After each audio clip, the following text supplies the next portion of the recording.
Good morning, friends, neighbors, countrymen, barrel chested freedom fighters all around the world. We got the old paratrooper here.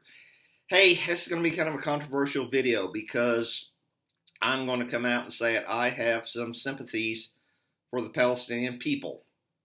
Not for Hamas, not for Hezbollah, not for the PLO, or any terrorist organization. But I do have some sympathy for people who call themselves Palestinian. Well, one advantage of having history as your hobby is you read a lot of books. And I read quite a bit about that area. I've also traveled there quite extensively. And the Palestinians, they're pretty much hated by their Arab brothers. And I'm going to give you some examples. First time I went to the Middle East was 1990. And I noticed that all the people doing all the menial labor in Saudi Arabia, and I can expand on this at another point, but we're Palestinians. They're picking up garbage. There's Palestinian. If you streak the sweet, that's Palestinian. And that's what the Palestinians did in Saudi Arabia.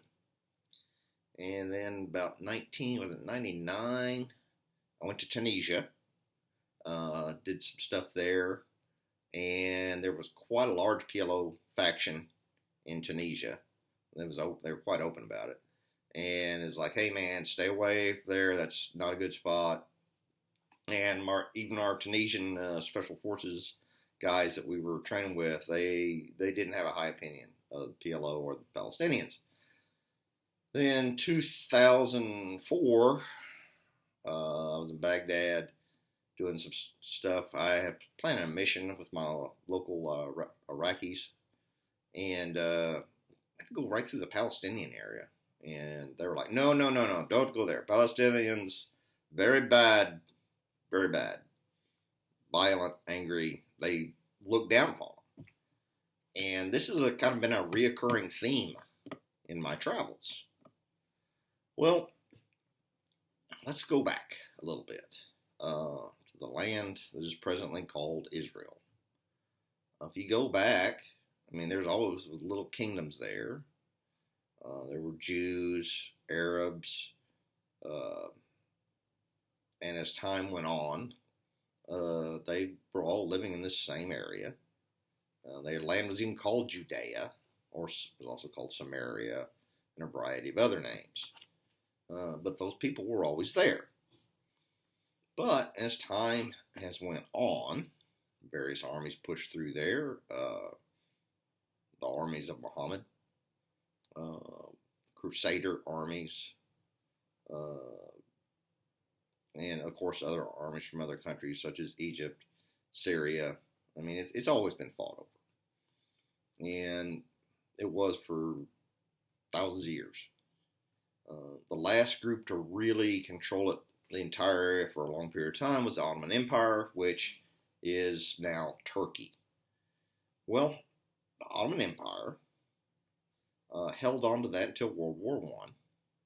If you've ever seen the movie Lawrence of Arabia or read T.E. Lawrence's book, wonderful unconventional warfare campaign.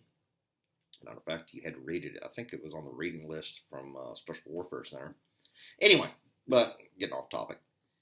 The land was turned over to the British at the end of World War I.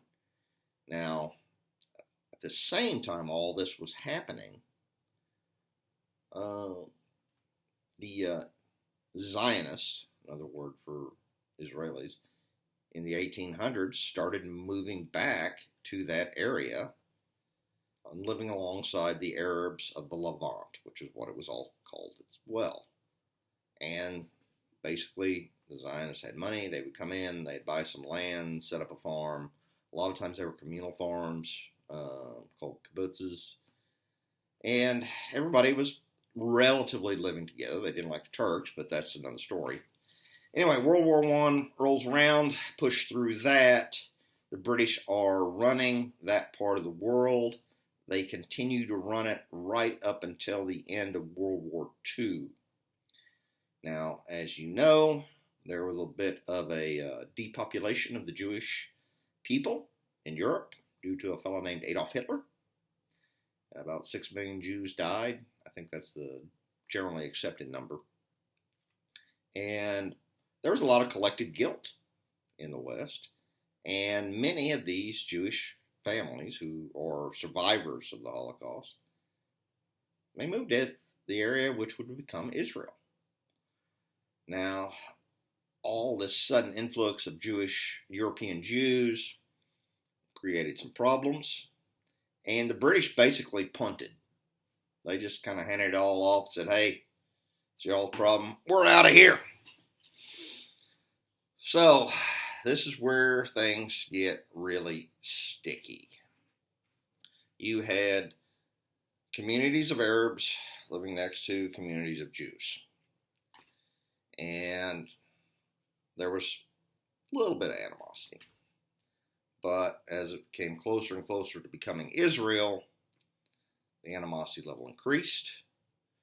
All these neighboring Arab nations, Syria, Jordan, Egypt, their agent provocateurs are basically telling these people who they're calling Palestinians, hey, we're going to come in here, we're going to kill all the Jews, and you can have all their stuff.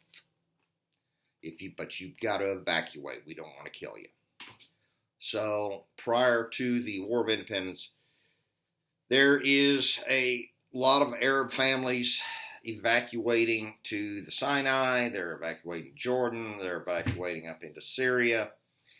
And then the Arab armies came in there and tried to push the Jews out. And the Jews were like, nah, I don't think so, Scooter. We played this game before, and we're not playing it anymore. And the state of Israel was founded. Now, what happens to all these Palestinian refugees? Well, they didn't necessarily, some of them did want to go back into Israel, and some did, not a lot. But the Arab neighbors said, hey, hold on, hang out here in this camp. We're going to rebuild our armies, and then we're going to go kill all the Jews, and you can have that. And you started having these camps in the Sinai, in Jordan, Syria, of displaced people. And what normally happens in the West or in Asia or Africa when you have people displaced by a war? Usually they move somewhere, they integrate into that culture, and they become whatever citizens of whatever state they've moved to. Two examples. We had a lot of Cubans in Miami in the 1960s. They did not remain in camps. They moved into American culture, assimilated, and moved on, became Americans. We had a lot of Vietnamese refugees in the 1970s. And as I recall, I don't think I've ever seen a multi-generational camp of Vietnamese who are waiting for us to go liberate South Vietnam. They became American citizens, integrated, and moved on. Well, the Arab powers, their Muslim brothers, did not want this to happen. They kept the Palestinians in the camps because they wanted to use these people as cannon fodder to fight the Jews. And that's what they did. These camps did not have businesses to be run, did not have enterprise. They trained the young men to be cannon fodder. They became guerrilla training centers or terrorist training centers, whatever you want to call it. And this continued on for generations. At least, it has continued on to today. So where does that leave us? Well, 1970s, Anwar Sadat of Egypt made peace with Israel, got shot for it by the Muslim Brotherhood, and but relations have gradually, things have opened up in the Arab world. But you still have all these Palestinians living in camps, and they're not allowed to assimilate. I mean, even in Jordan, where they were sort of allowed to assimilate, because of all, by the 1970s, you had about 20 years of hatred. This all wound up blowing up into the what was called Black September, in which the Palestinians attempted to overthrow the King of Jordan, and the Jordanian army took a very dim view of that and basically massacred the heck out of the Palestinians. And now we find ourselves today. The Gaza Strip was turned back over, for example, and since 2007, Hamas has run it. And billions of dollars of foreign aid has been pumped in there. What did the leaders of the Palestinians do? Did they build schools and running water and power plants for their people so that they could have successful lives? No. They sucked down all this aid to buy weapons and continue to teach hate to their children. And now we have this mess in the Middle East today. I don't have any sympathy for the leaders of Hamas and very little sympathy for the leaders of the Arab countries who allowed the Palestinian people, or matter of fact, encouraged the Palestinian people to live as refugees for now, 80 years, breeding hatred. I mean, in 80 years, well, heck, just since the last 20 years in the Gaza Strip, the amount of money that could have been put in there, they could have turned that place into like a mini Switzerland. You know how many billions of dollars have been pumped in there? It's insane. And the Palestinians, a lot of these people, they ain't got a chance. I feel sorry for them. Well, in the meantime, Palestinians who live in Israel actually lead pretty decent lives.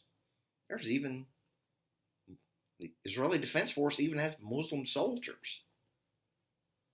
I mean, they have representation in the Knesset, which is their parliament. I mean, it's a bloody mess. And I sincerely hope the IDF goes in there and roots out every one of these terrorists and sends them straight to where they need to go. But I do have some sympathy for the people of Palestine who've been fed hate their whole lives. And we all know where hate ends up. I hope that's informative. All right, friends, neighbors, countrymen, continue to try and watch your six. God bless America. And God bless all our friends around the world, because the Lord knows the world needs some moral clarity these days. Thank you. God bless America.